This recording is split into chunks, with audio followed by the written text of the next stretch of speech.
Okay, let's dive right into this. Welcome, everyone.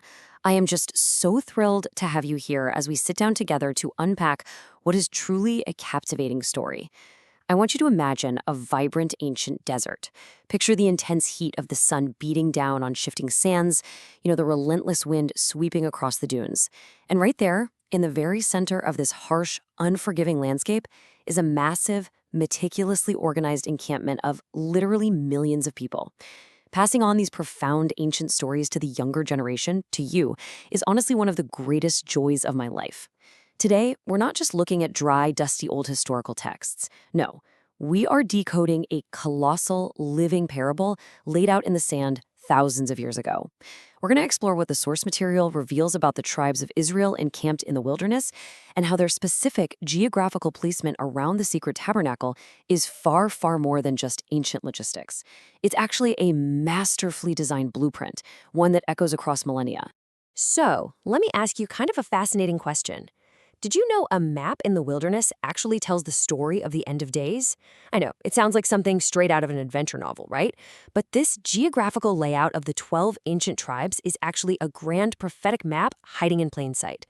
We're going to look specifically at the four lead tribes. These are the ones whose immense, colorful banners flew high against the desert sky at the four main compass points around the tabernacle. The ancient sources reveal that these banners represent something absolutely staggering regarding the timeline of the end of days.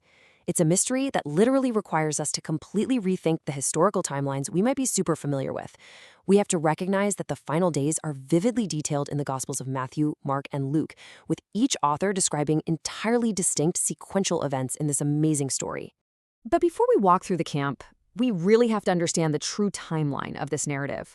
Because, many of us have been taught that the end times, often referred to as the tribulation, encompasses exactly 7 years of global distress. But the source material actually breaks down a much larger, way more intricate architecture. We're talking about a period spanning 14 years. And on top of that, there's an initial window called the above portion. This is a 50-day period that actually kicks off the timeline, often associated with a pre-tribulation phase. Think of it as the very first rumblings of global shift before the main 14-year countdown even begins. Once you grasp this expansive 14-year and 50-day framework, you start to realize that all those complex pre-tribulation, mid-tribulation, and post-tribulation events all hold truth in their respective specific places in the story. And most importantly, this extended timeline sets the stage for 3 distinct, separate appearances of the Messiah rather than just a single final return. So let's begin our seamless, clockwise journey through this ancient parable. Imagine you're standing right in the center of the camp, and you turn to face the warm, southern wind. The tribe positioned here, anchoring the southern flank of the immense tabernacle, is Reuben. In our story, this specific compass point is where the sequence of the end of days officially kicks off. We're going to look at the Great Standard, the flag that flapped fiercely above Reuben's camp, and discover how its ancient symbolism perfectly aligns with the very first of those 3 messianic appearances we just talked about. Now, according to the book of Genesis, Reuben is the very firstborn tribe. He represents the beginning of strength and the initial burst of power. Yet, his father famously described him as being unstable as water. Because of this really deep-rooted history, Reuben's wilderness banner historically symbolizes a man pouring water. The source texts connect the striking imagery directly to the astronomical month of Aquarius. But more importantly for our narrative, Reuben represents the Messiah's very first appearance in the end of days sequence, arriving as the white horse rider. This aligns perfectly with that above 50-day portion of the timeline we mentioned earlier. It's the very beginning, the unstable, initial outpouring of the massive events to come. Now, what's really interesting here is the highly specific language used in the Gospel of Luke regarding this exact moment. The text describes the, quote, coming of the Son of Man in a cloud. Listen closely to that phrase, in a cloud. It's distinctly singular, just one cloud. The historical sources highlight this as a crucial, absolutely brilliant detail. You see, Luke's prophetic discourse is the very first to play out in our 14-year timeline. It describes a quiet, initial coming of the Son of Man in a single cloud for a 40-day period of warning.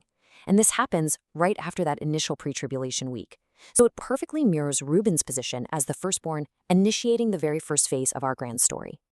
As we continue our clockwise journey through the desert, we transition smoothly westward, following the path of the setting sun. You can almost feel the atmosphere shift as we move to the next great banner guarding the ancient tabernacle.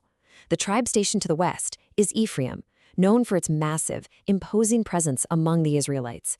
If Reuben represented the very beginning, that unstable water, well, Ephraim represents the next monumental milestone in this epic 14-year timeline, bringing a vastly different kind of energy to the parable. To really understand this phase of the story, we have to look at Ephraim's deep mythological and historical roots. Ephraim is the inheritor of Joseph's power of the firstborn. In the book of Deuteronomy, his glory is described like a mighty bullock, and his horns like the unyielding horns of unicorns. Because of this, Ephraim's massive banner was represented by the raw, untamed strength of an ox, a bull, or a unicorn. In our prophetic story, this immense physical power represents the Messiah arriving at a much later point in the timeline. Specifically, we're talking about the end of the 6th year of seals. The text described these seals as a sequence of cosmic unveilings that unleash conflict on Earth. When the Messiah arrives in this second phase, he doesn't come quietly. No way. He comes with the overwhelming strength of the ox to defeat a rising beast system for the very first time. And this brilliantly illustrates a subtle but terrifying shift in the language as the scriptures recount this second appearance. We just heard Luke describe the first coming in a cloud, completely singular and subdued, right?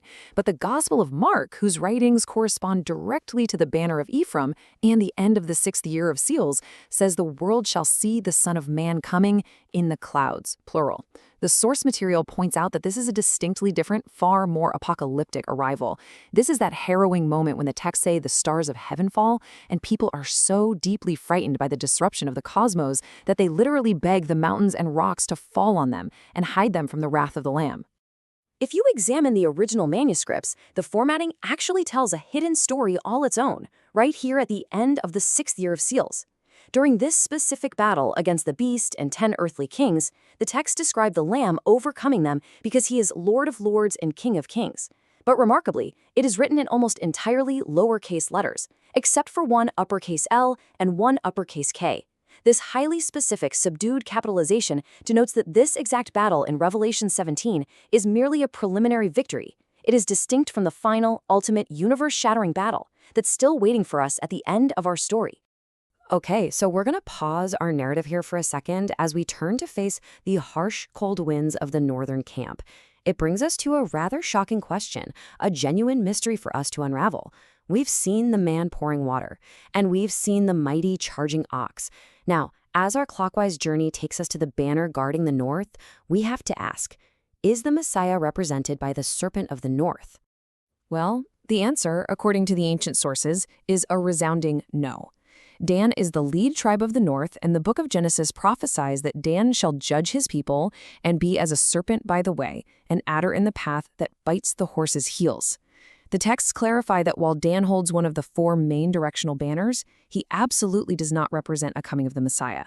Instead, Dan represents a totally different, pivotal event in our timeline, the fall of Satan at the mid-trumpets.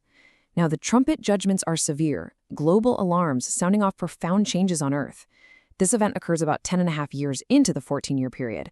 So Dan sits squarely in the timeline between the second and third appearances, marking a really dark, profound moment of judgment and spiritual warfare. Having understood the dark warning of the north, we guide our story to its final, glorious geographic destination. We turn our eyes to the sunrise side of the tabernacle, waiting for the dawn in the east. This is the grand culmination of our ancient wilderness map. The anticipation in this part of the camp is just palpable, because this direction holds the most triumphant, powerful imagery of the entire parable. Finally, we meet Judah. Judah is the undisputed lead tribe of the East. In the ancient blessings of Genesis, Judah is described as an old lion, couched and lying down, resting in immense power, just waiting for the exact right moment to be roused up. He is forever symbolized by the majestic, regal lion. In the context of our sweeping 14-year timeline, the Lion of the tribe of Judah represents the ultimate final return. This absolute culmination doesn't happen until towards the very end of the trumpet judgments, moving into the final 14th year, when the Messiah returns, feet touching down directly on the Mount of Olives. This magnificent Eastern banner connects directly to the Gospel of Matthew, which states, "Then shall appear the sign of the Son of Man." The sources explain that while Luke was the gentle first arrival, and Mark was the forceful second arrival at the end of the seals, Matthew's discourse is reserved entirely for this final earth-shaking return. This matches the fierce, decisive battle detailed in Revelation 19, where the texts say the Messiah's vesture is dipped in blood, and he treads the winepress of the fierceness and wrath of Almighty God. It is the ultimate, unstoppable display of the lion's power. So the crucial point is this stunning mystery revealed right beneath the English translation when scholars look at the Strong's Concordance, which is a tool mapping the original Greek and Hebrew words. While the King James Version translates both Mark and Matthew as coming in the clouds, the original Greek text shows that Matthew actually uses the word for on the clouds. Mark's second arrival is in the clouds, but Matthew's final arrival is riding on the clouds in total supremacy. Furthermore, during this final battle, his title is written on his vesture as King of Kings, Lord of Lords, this time in fully uppercase letters, which contrasts beautifully with the quiet, lowercase battle we saw back in the 6th year. Now, if you think this incredible geographical alignment of the desert banners with the Gospels is just some poetic coincidence, the source material brings in an astonishing confirmation from an entirely different part of the ancient texts. It's a true historical epic. Let me tell you about Balaam from the Book of Numbers.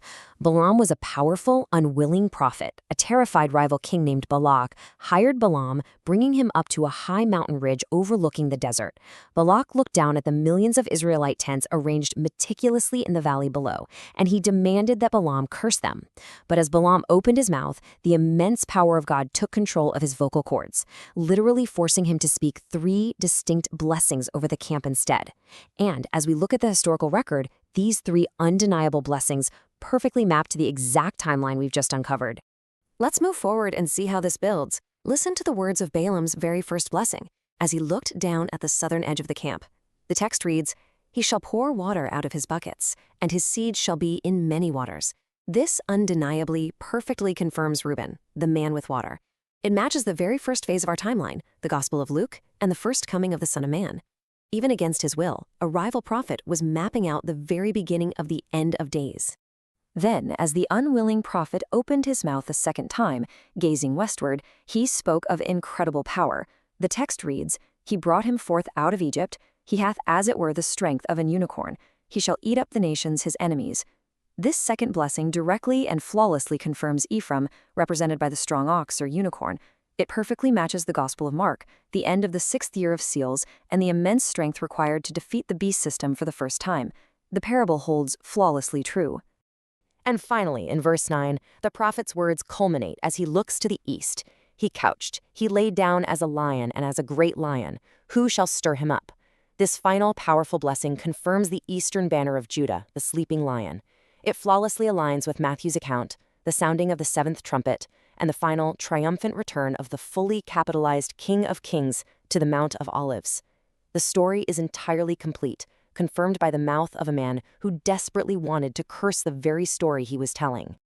So, we have journeyed all the way through the wilderness encampment together, moving from the pouring water to the charging ox, past the biting serpent, and finally resting with the triumphant lion.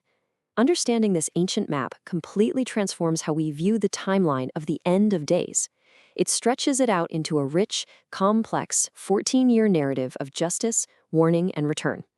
So I want to leave this final thought with you to ponder. If the logistical layout of a few ancient tents in the blowing desert sand was actually a precise prophetic map of the end of time itself, what other ancient mysteries are hiding in plain sight, right there in the historical texts, just waiting for you to seek them out? Keep asking these hard questions, keep searching the depths of the story, and never, ever stop learning.